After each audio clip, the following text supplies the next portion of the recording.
assentados como estamos, Evangelho segundo Lucas, capítulo 24, verso 1 ao 7.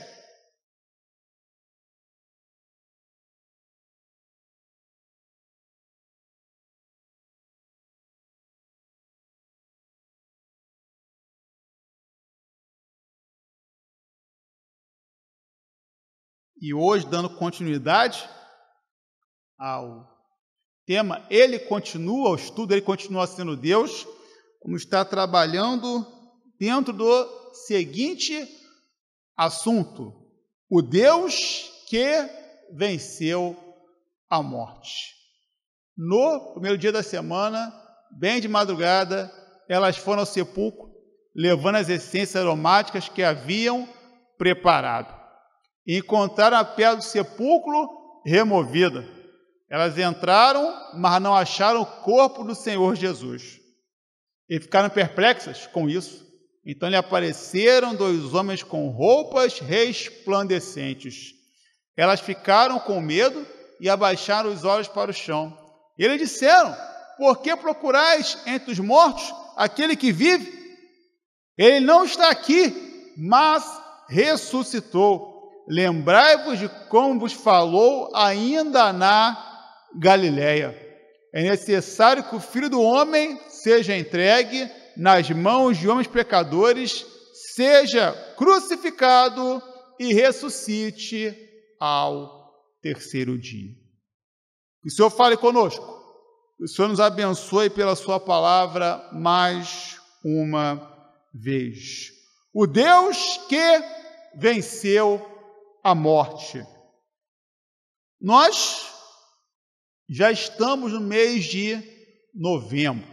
Estamos no 11º mês do ano.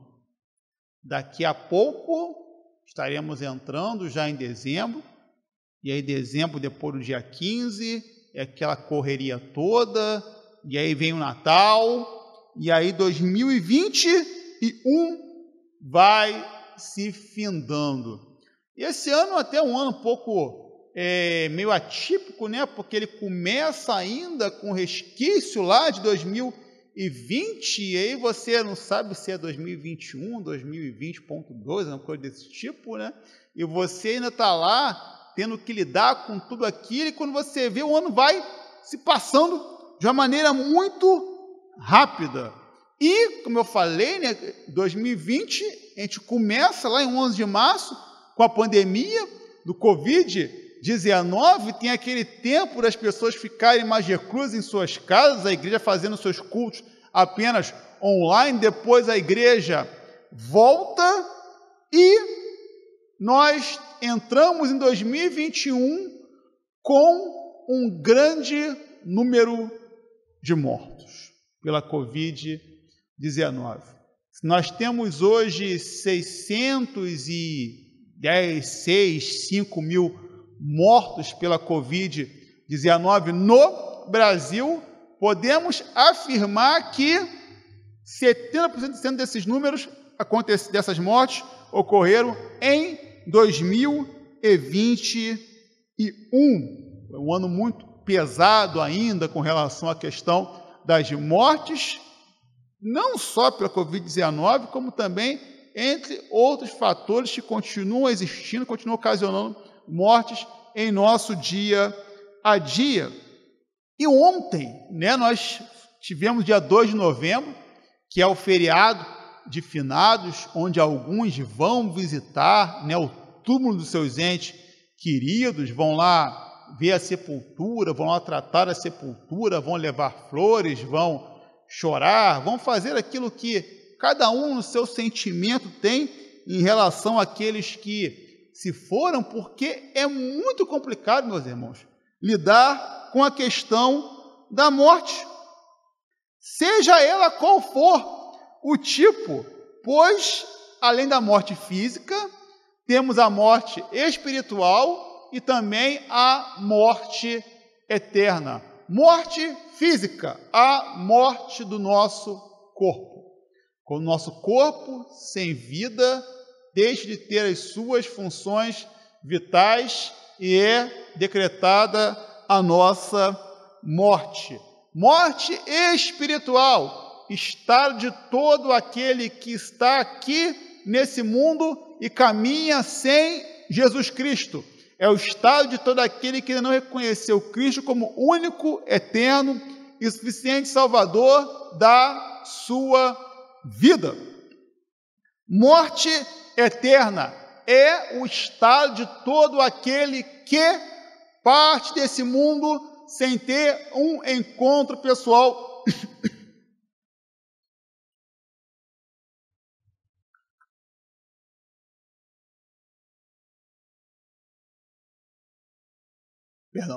com o Senhor Jesus Cristo. Esses são os 3 tipos de morte que nós conhecemos. A morte, segundo a Bíblia, como nós lemos aqui, em 1 Coríntios 15, ela é um poderoso inimigo. Infelizmente, muitos têm sido derrotados pela morte. E a única forma de não ser derrotado pela morte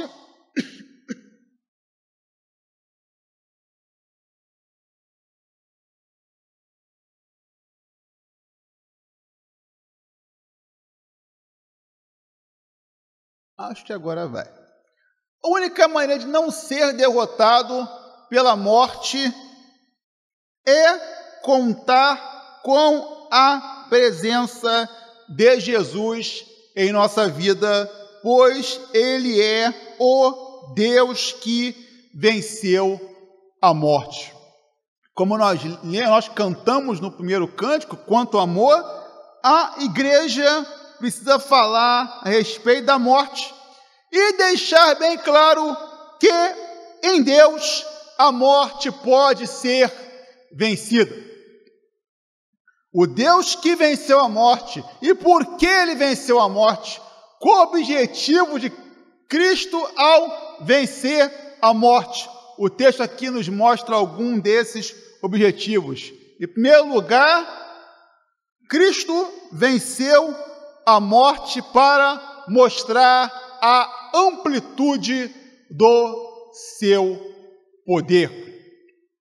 Deus, em sua constituição, possui atributos, e alguns desses seus atributos são comunicáveis, ou seja, Ele os compartilha com a sua criação, como seu amor, como a sua bondade, como a sua santidade, e há também os atributos incomunicáveis, que são aqueles que Ele não compartilha com a sua criação, que é a onisciência, a onipresença e um dos atributos incomunicáveis que Deus possui é a sua onipotência.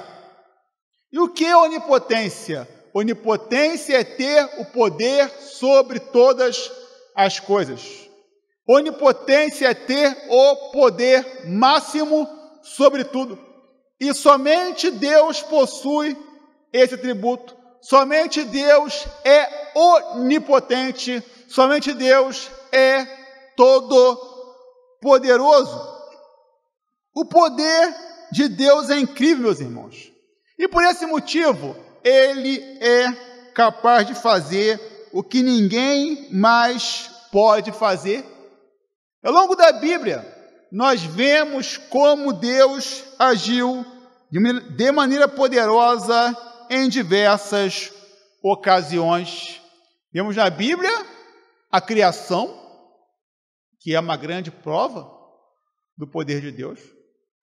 Vemos na Bíblia a abertura do Mar Vermelho, que é uma grande prova do poder de Deus. Vemos os diversos livramentos que Israel teve ao longo da sua história.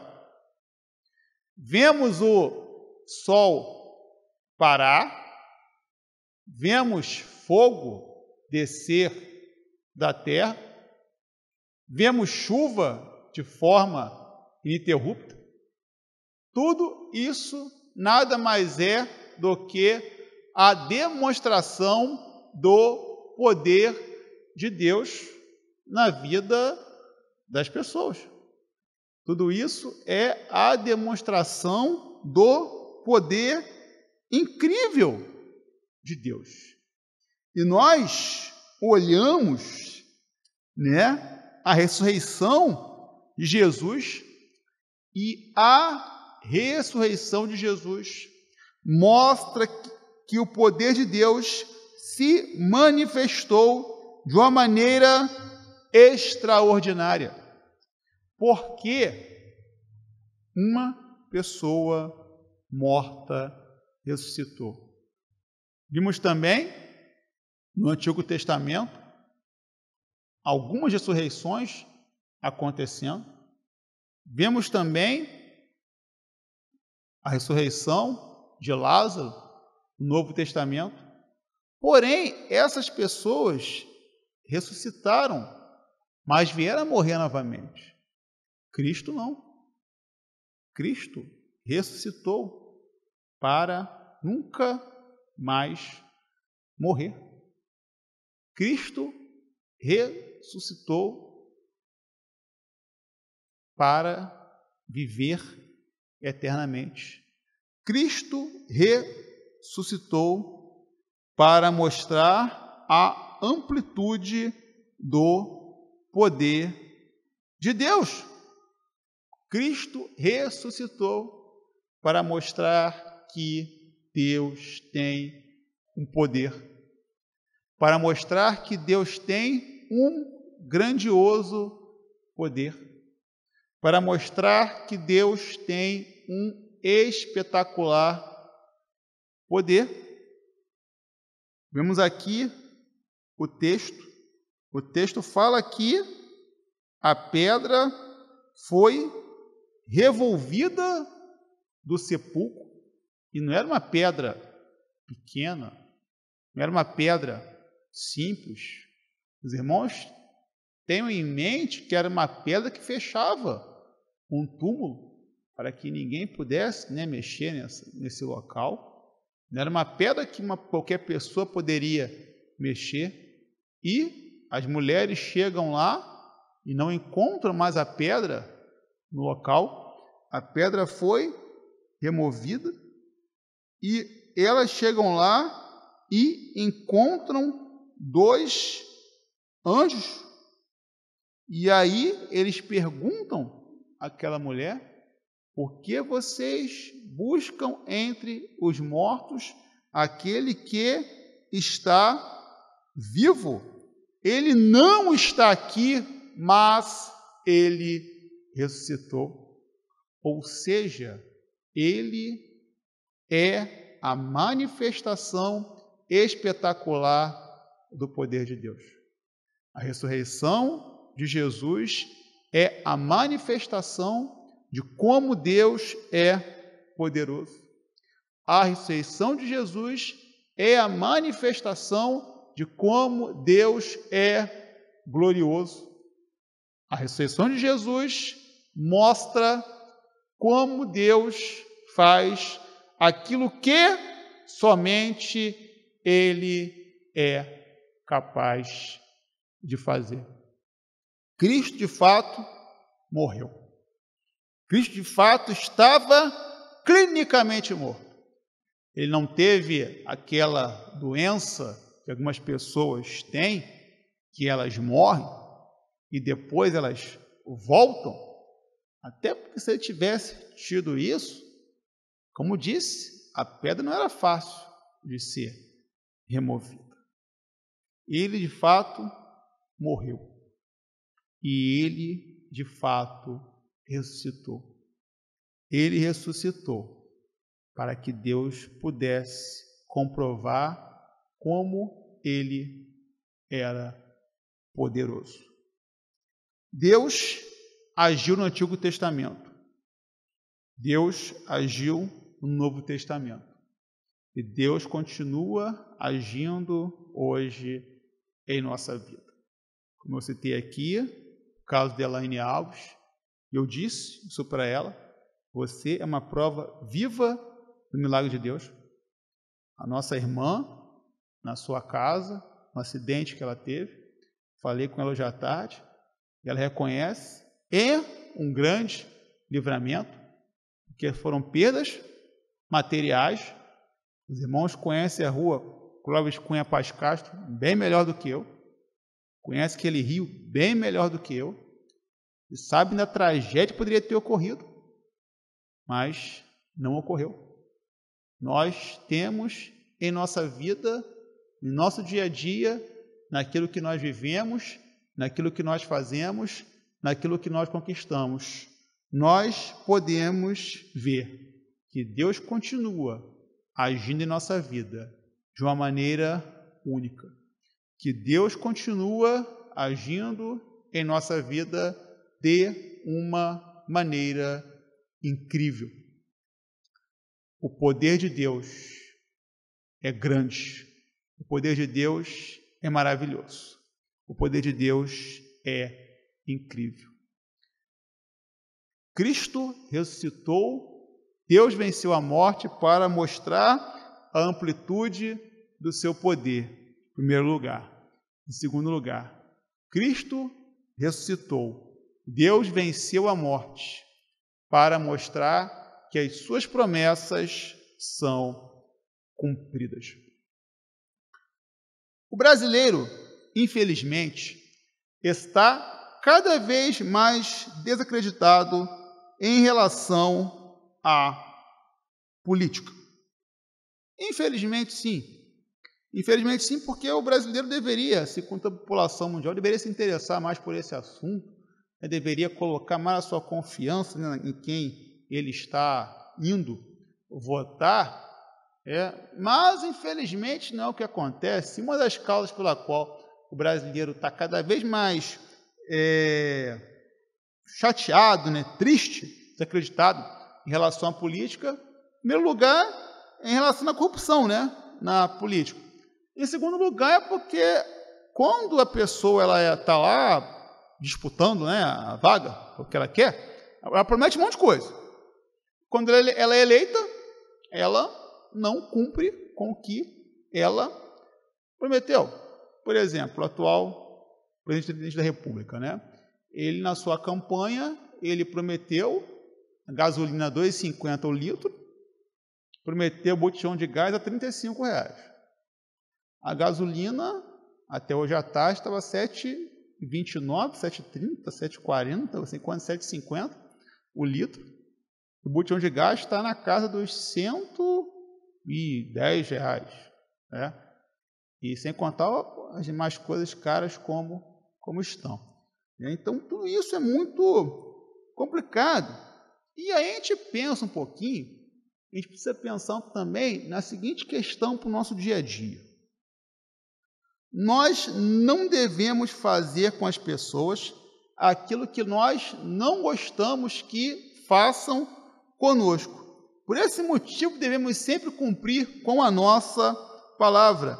E caso nós não venhamos a poder cumprir com a nossa palavra, é melhor então que nós não venhamos a prometer nada para ninguém. É muito chato, é muito complicado quando alguém fala alguma coisa para você. Não, pode ficar tranquilo que eu vou estar fazendo isso por você. E aí a pessoa promete um monte de coisa, as promessas não são cumpridas. Isso causa tanto problema, é perda de confiança, a pessoa às vezes fica chateada, fica desanimada.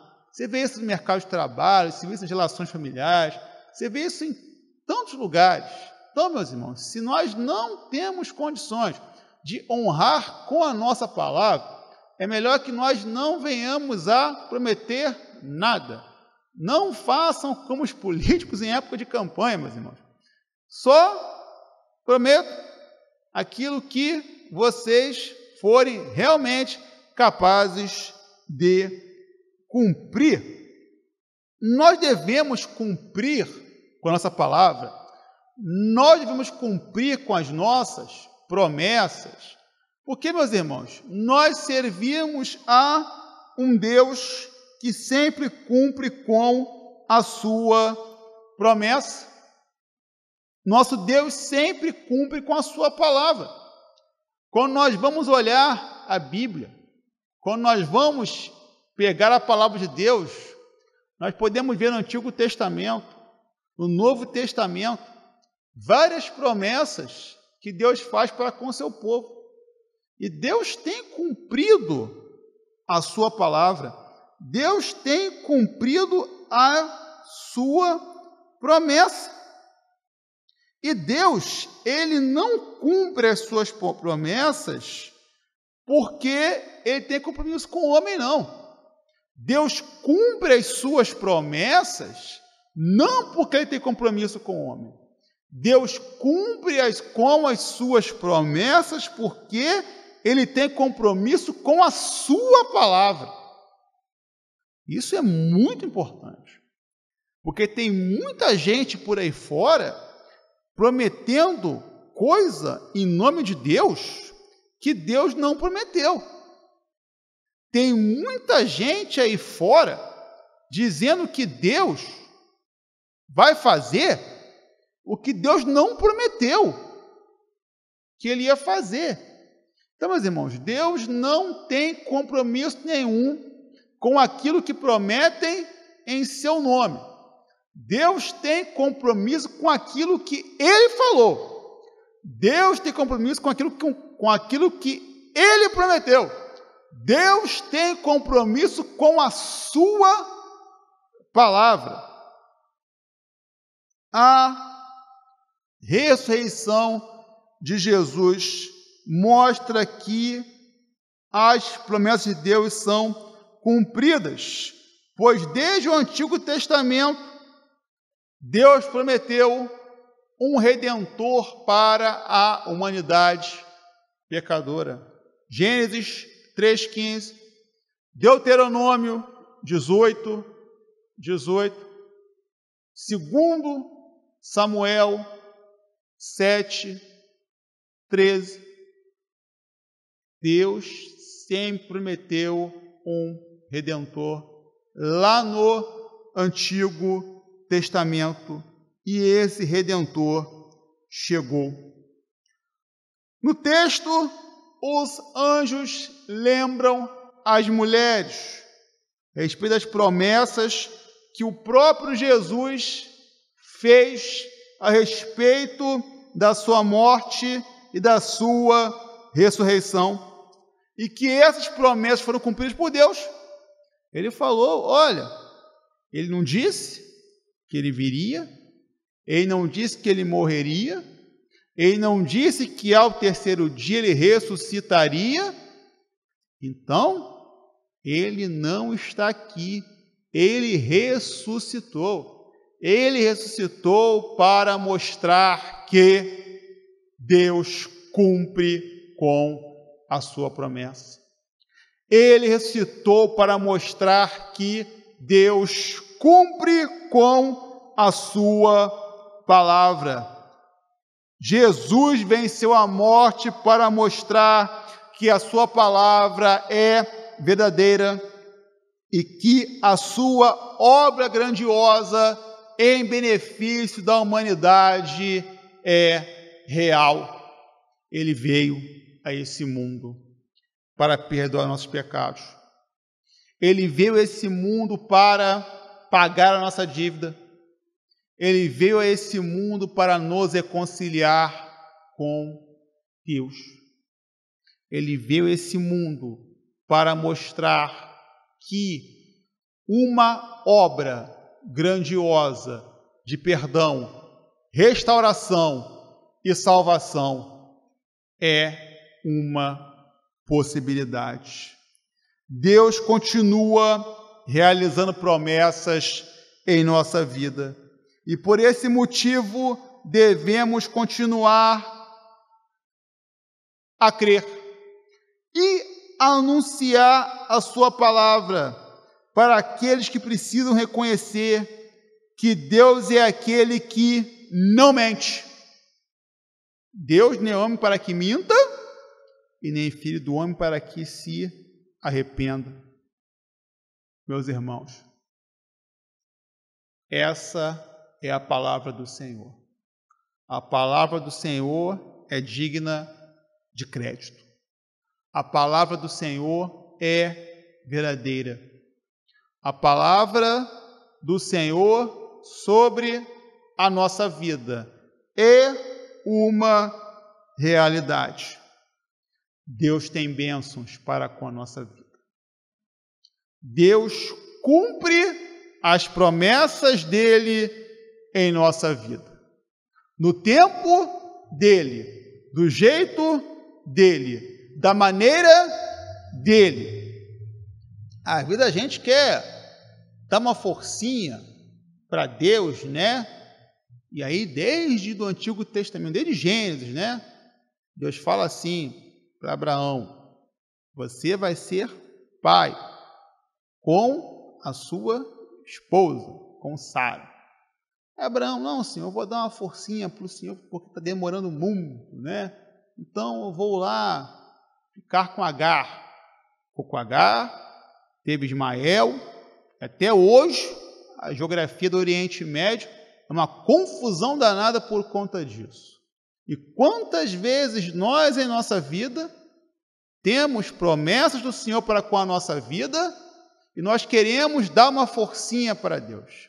Queremos antecipar o tempo de Deus. Meu irmão, minha irmã, Deus cumpre com a sua palavra e vai cumprir no tempo dele. Vai cumprir na hora dele. Vai cumprir da maneira dele. Vai cumprir do jeito dele. Porque ele cumpre a sua promessa. E a promessa de Deus é sempre para o melhor da nossa vida. A morte não tem poder sobre aquele que venceu todos os seus inimigos. A morte realmente tem um poder devastador em todas as esferas. Mas, graças a Deus, a morte não tem poder sobre aqueles que colocam a sua vida nas mãos daquele que tem todo o poder. Ficamos tristes quando alguém morre, sim. Ficamos chateados, ficamos porque nós nunca mais vamos poder ver aquela pessoa, aquele irmão que estava com a gente, aquele irmão que cantava com a gente nos cultos, né? E servia ao Senhor junto com a gente. E a gente fica triste, né? A gente fica triste, né? Os mais antigos, né? Porque não vão poder, ouvem mais as poesias da irmã Sueli Lacerda, não conversam mais com o nosso irmão Antônio Leal, porque nós não vamos mais aos cultos da irmã Maria Clem, porque nós não apertamos a mão do Francisco Bersorte quando chegamos, mas temos a certeza que um dia a gente vai estar lá sorrindo com Maria Firmina, né, Ivânia? A gente vai estar junto da irmã Carmelita, na sua simplicidade. Vamos estar todos juntos novamente. Vamos sorrir com a Larissa. Vamos todos juntos, porque nós confiamos no Deus que venceu a morte. Porque a morte, ela socorre. Porque é consequência do pecado em nossa vida. Por esse motivo, precisamos sempre nos arrepender do nosso pecado e procurar buscar sempre a mudança em nossa vida, para que possamos ter a certeza que um dia estaremos juntos ao lado de Jesus na eternidade, sabendo que a morte não será mais uma realidade, porque Deus, com o seu poder, a venceu, cumprindo assim a sua grandiosa promessa em nossa vida. Ele venceu a morte. Ele venceu a dura realidade da morte. Ele venceu a triste realidade da morte que nos separa dos nossos por um tempo aqui. Mas se nós caminharmos, andarmos juntos naquilo que o Senhor tem para com cada um de nós, nós vamos, sim, um dia estarmos todos juntos, porque Deus é todo-poderoso. Por esse motivo, Ele venceu a morte. Porque Deus é grandioso por demais, e por esse motivo, Ele venceu tudo aquilo que a gente tem de difícil. Toda vez que a gente chorou porque alguém próximo a nós partiu, mas um dia a gente vai estar lá juntos, sorrindo.